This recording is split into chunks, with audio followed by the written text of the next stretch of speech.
Сайн бацгаана уу? Өнөөдрийн бичлэгээр булан яс буцалгаа шүлэнд нь хоол хийсэн. Тэгэхээр булан ясны шүлэн кальц, шим тэжээл, тархлаа дэмжих гэдэг эрүүл мэндэд маш олон төрлийн ач холбогдолтой. Тэгэд булан ясаа цаг 30 минут буцалгасан. Цагаан шулуун гардаг. Тэгээ шүлөө шүүж цэвэрлээд шүлнөөсөө ясаа салгаж аваад хүрэн манжин хийн. Тэгээд дээрэс нь мах хийж өгнө. Тэгээд хутгаад баг зэрэг ус нэмж өгнө. Хамтлагаан, сонгон, сармис, хар перцээр хамтсан.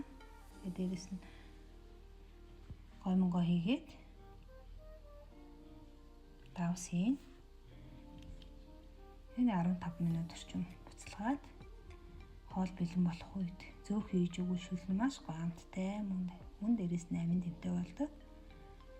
Тэгээд зөөхийгөө гарсан хойно хийвэл бүр илүү гоё шүлэндөө зөөхийг уусч өгдөг.